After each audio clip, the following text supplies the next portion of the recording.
And so all entrepreneurs have to sell, but they didn't get into business to sell. And I believe two things. If you don't sell, you don't have a business. And anybody selling is a learned skill. It's not like you're just born a sales leader. It's something that you can learn. I have a sales prospecting course for entrepreneurs, and we're going to be talking through 3 of the modules that I go through in my course, as well as how they combine with marketing. Hello, and welcome to The Aligned Entrepreneur. I'm so excited to be the first podcast here today. I'm Rashawn Hargrave, the owner of High Vibe Cowork, and I'm here with my co-host Stephanie Armstrong. Hi, I'm so happy to be here. I am the CEO and co-founder of Moxie Creative Studios, and also known as the Brand Alchemist. Awesome. And today our focus is going to be sales and marketing in an aligned way. And I do have my paper on me. Everyone was like, oh, just, do your thing. But I'm not used to having all these lights and cameras. So, and so I should get to page 1, huh? And so we do have some entrepreneurs here today. And so all entrepreneurs have to sell, but they didn't get into business to sell. And so raise your hand if you are an entrepreneur who loves cold calling. We actually have 2 more hands than I expected. And so raise your hand if you love being rejected on cold calls. Oh, nobody raised their hand. And so today we're going to be talking about sales and marketing as entrepreneurs because I believe 2 things, and they're going to be through lines today, is that if you don't sell, you don't have a business. And anybody... selling is a learned skill. So it's not like you're just born a sales leader. It's something that you can learn. And I have a sales prospecting course for entrepreneurs. And we're going to be talking through 3 of the modules that I go through in my course, as well as how they combine with marketing. So I know that you recently realigned your business. So can you talk about aligning your business with your beliefs? Yeah, I have had my business for 10 years and I've been in the space for 15. And I always share when I began, it was work. And I looked at it as a very transactional thing. As time went on and I had a lot of really incredible different types of experiences, I got to a point where I started to reflect on the impact that I had made. And the truth was, although I hate to admit this, but I believe in vulnerability. The truth was I wasn't proud of every person and every project that I supported, not because in the beginning it was very evident that this was someone or something that I shouldn't be involved in. But of course, as things unfolded and when I really sat with that, the work that I do in branding and marketing, it gives people power and it gives people influence and it gives people wealth. And I wanted to be much more mindful about how I express that gift and with who and on what. And when I really sat with that, and truth be told, I took a 7-day sabbatical to really meditate on this and sit with this and see how it resonated and what came up. And for me, what came up was that I really wanted to support women, that I was watching women rise into leadership roles in rates that we have never seen before, literally in all of humanity. And they're following this blueprint for leadership that is masculine, because historically we have only had masculine leaders. And what's happening is it's leading to burnout and it's leading to, stress and overwhelm and a lack of alignment that is permeating through everything that they do. And that really spurred, obviously, this fire inside me to realign my business with my values and what I really wanted my purpose to be. And what I love is so beautiful about your story, and I think we can all take something from that, is that you didn't start your business and know everything.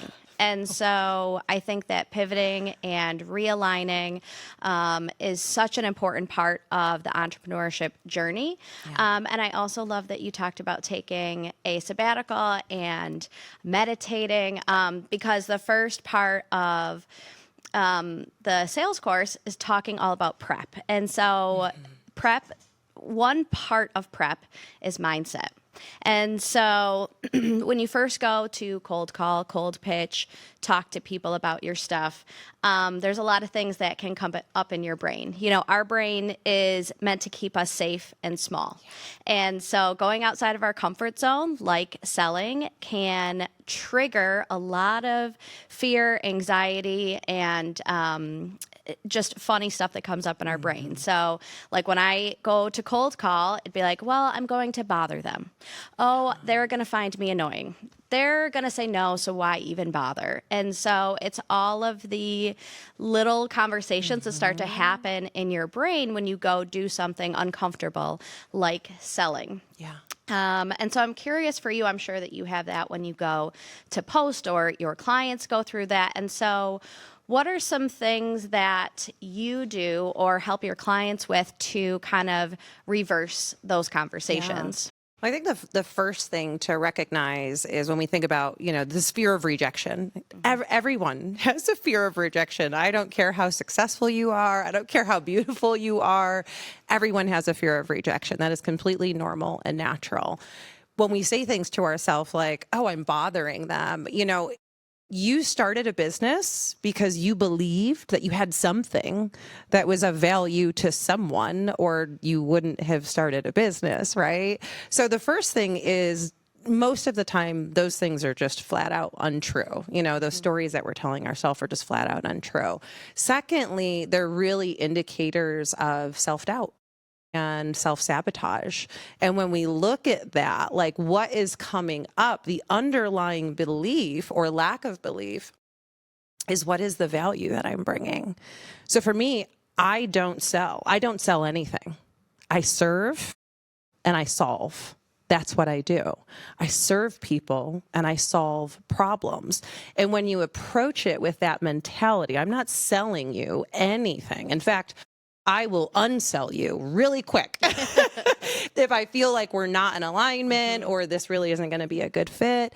But when we come at it from a lens of how can I serve this person? How can I solve a problem? Right? That should start to bring up other questions in our mind, like, well, what is the problem that my consumer is facing? What do they need solved? How can I serve them? How do they need to be served?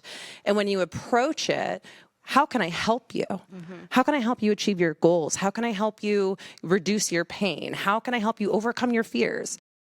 That is a very normal and natural and welcomed conversation. Yeah, and so for me, it's so funny. I mean, again, we're so aligned because my favorite saying to use when I start to get in my own head when it comes to selling is selling is a commitment to my calling. And so I feel very called to help women create businesses, create an income and an impact. And the way I do that is to go out and serve my community and find the people who need what I have to offer. Yeah. And you have to be visible to do that. You have to be uncomfortable.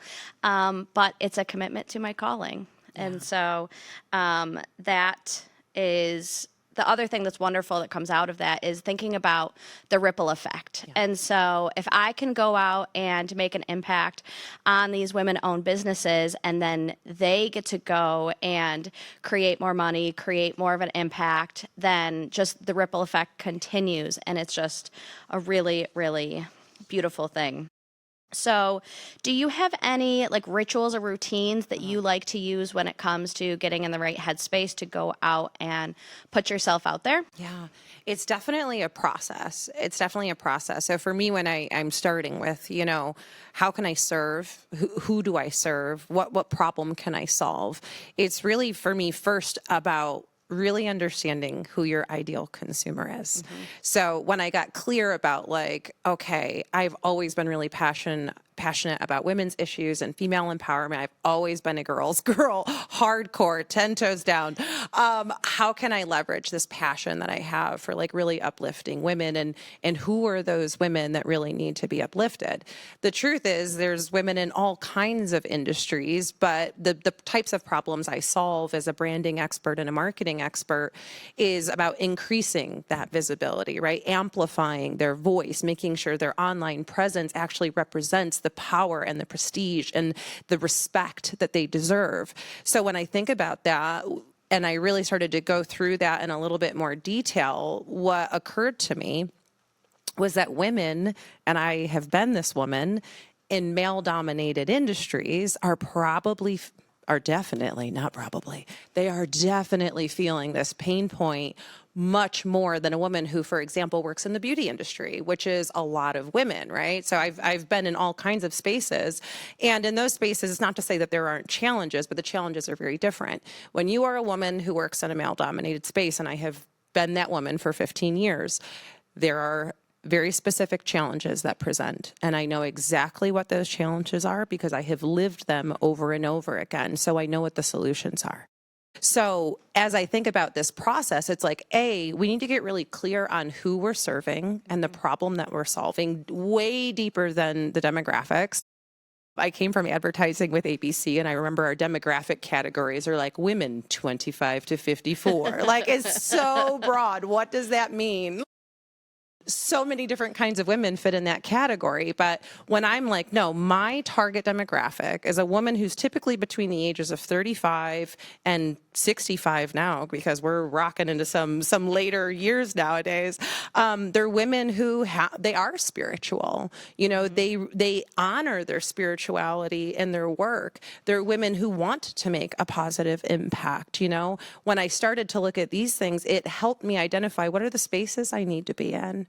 Right? What are the conversations that I need to be cultivating? What content can I create that's actually going to be valuable for the woman who's working in the construction industry and she's sitting at a table of 15 men and her voice cannot get heard? How does she interrupt in a way that's still respected, gets the respect that she also rightly deserves, and maintain her femininity, right? So I can get extremely granular about any scenario that she might be in because I understand her at a very deep level. Mm-hmm. So when we go through this process of really understanding who our consumer is, the challenges that they're facing, and then we align our solution with that problem, it just creates a very natural and authentic, relationship where, again, it's not so much about selling, but about serving and solving. Yeah, and so many entrepreneurs that I work with, and I feel like it's similar to you, we are serving a previous version of ourselves. Yes, girl. And that can make the selling process so much easier when you think about, like, what would I have wanted if I could go back and talk to a previous version of myself, how would I have wanted to be sold to? Where would I have wanted to show up? What would I have wanted to hear when I was in that space? And so the next module in my sales course is about prospecting. So it's out and doing the actual work. And so there are 3 P's that I find that stop us in our tracks when it comes to prospecting. Procrastination. I am not someone who likes doing dishes or laundry or that sort of stuff, but they seem really exciting when I have to cold call because it's like I would rather do so many other things. And so the things that come up are like, oh, maybe I'll go, check my email. Oh, didn't I get that text? I really need to think about what I want to do for dinner tonight. And so procrastination is something that always comes up when it comes to prospecting. The second one is perfectionism. If I just learn more about this topic, if I just find that exact ideal client, then I can go and do it. When this Instagram caption is perfect, then I'll send it out. And it's just, again, a way for our brain to keep us small and not putting ourselves out there. And the last P is paralysis by analysis. What is the perfect time to call? What is the perfect time to post? What is the perfect person at that company that I want to go and reach out to? And why I kind of talk through this is because I have said all of those things, and every single sales book, sales podcast, sales talk that I have been to, everybody falls into this. So anybody that you look up to as a successful entrepreneur has said all of these things to ourselves. And so, again, it's part of walking through this process is to alert ourselves when those conversations start to come up and then say, oh, I know what this is. This is me keeping myself small. This is the fear manifesting in my brain.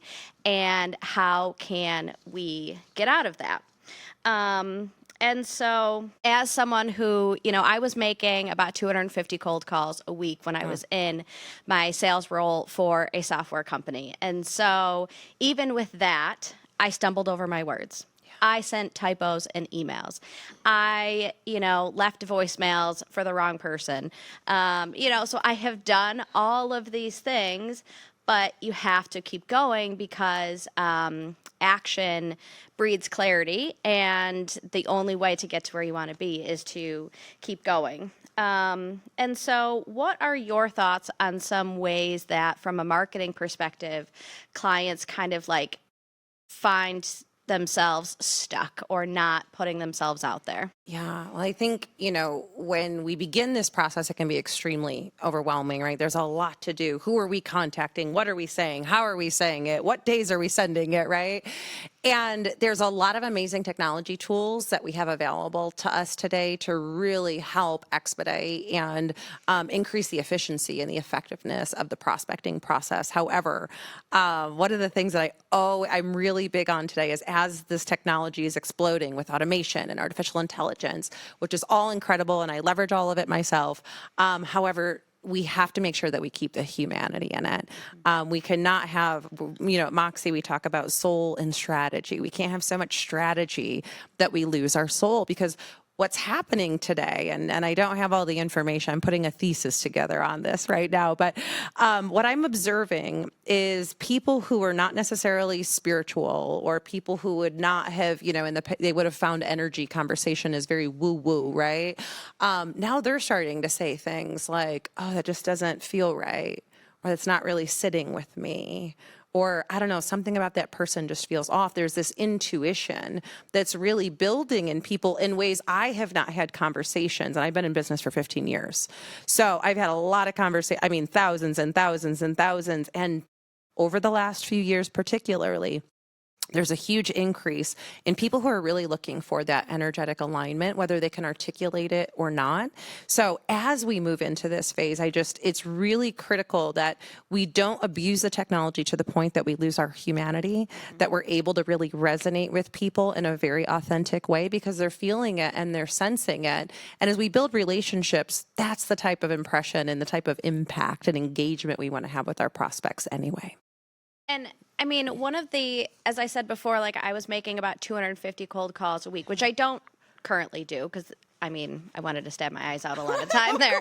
But that being said, when I first started that process, I was making about 8 cold calls a day, and it would take me all day because I was overthinking. I was looking for the perfect person, the perfect time.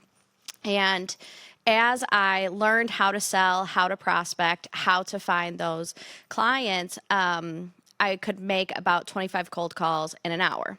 And so if I'm doing 250 a week, that's about 10 hours a week that I needed to do that. And while that could seem a lot, especially if you're not doing any of that right now, the freedom that I got back for those other 30 hours to do some of that work and to, everybody hates when they get that email. I get it almost every day of dear high vibe coworker. I'm you couldn't even find out my first name. Right. Come on.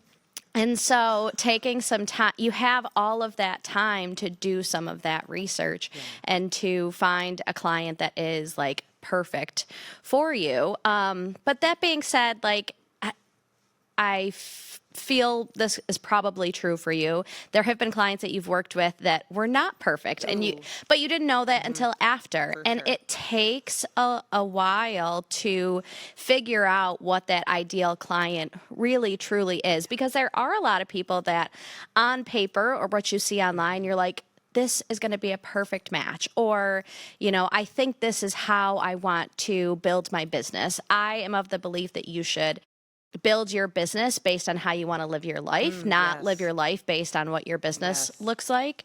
But it takes a lot of trial and error, and you're not going to get it perfect on the first try. And it's the same thing with prospecting. You're going to have a client sign and then get in and they're like not respecting their boundaries. They don't pay on time. They have different beliefs. Just some things that you thought could potentially be aligned are not. And so if you run into that, that doesn't mean that like you're wrong, you're bad at doing this. It's just part of the journey. There's clarity and contrast.